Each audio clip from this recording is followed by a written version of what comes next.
If you own a Subaru, you know that sinking feeling. The car just isn't acting right, and then, boom, a little light pops up on the dashboard.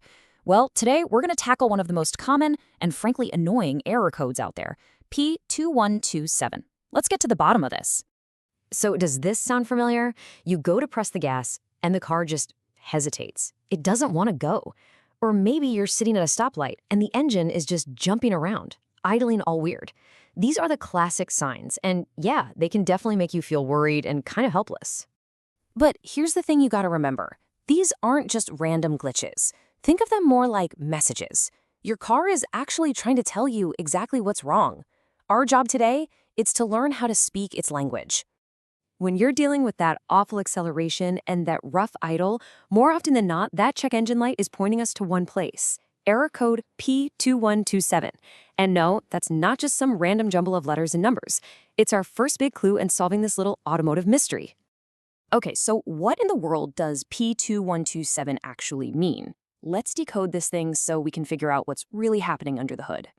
So, the official definition sounds pretty technical, right? Throttle/pedal position sensor, E circuit low input.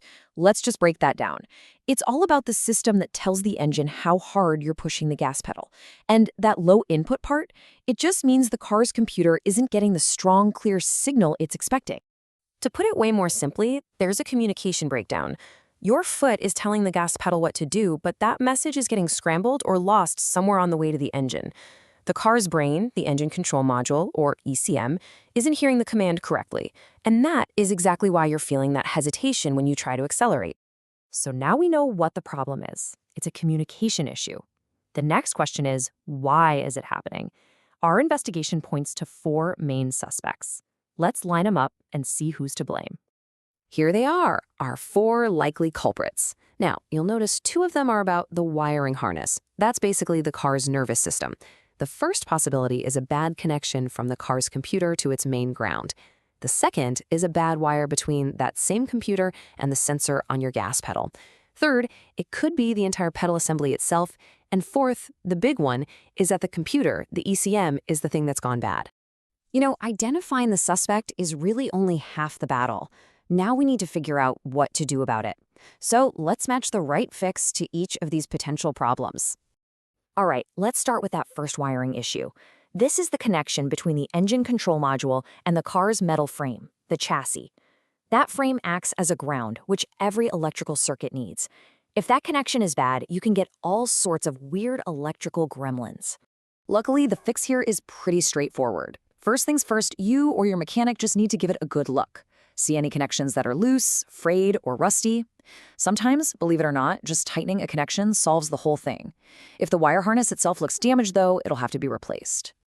Now, our second suspect is going to sound really familiar. This is about the wiring that goes directly from that computer, the ECM, straight to the accelerator pedal's sensor. This is the hotline for your go faster commands.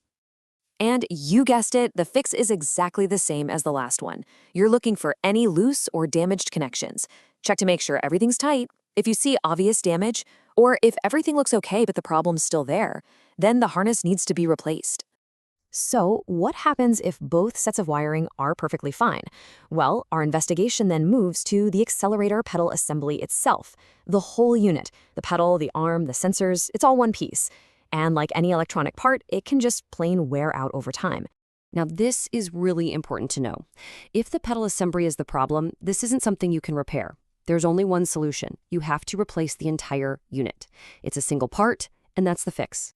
Okay, we've arrived at our final and most critical suspect, a bad engine control module. Remember, the ECM is the central computer for your entire car. If the wiring is good and the pedal is good, it's entirely possible the computer itself is the one messing up the signals.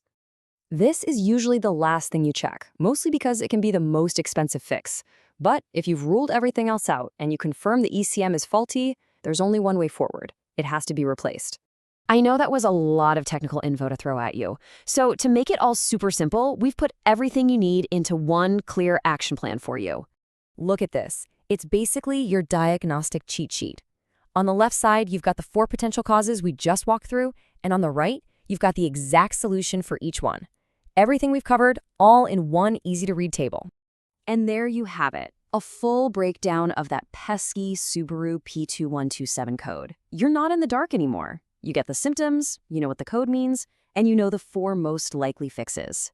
The biggest takeaway here is that you are now ready to either start looking into this yourself or, at the very least, have a really smart, informed conversation with your mechanic. When it comes to car trouble, knowledge really is power.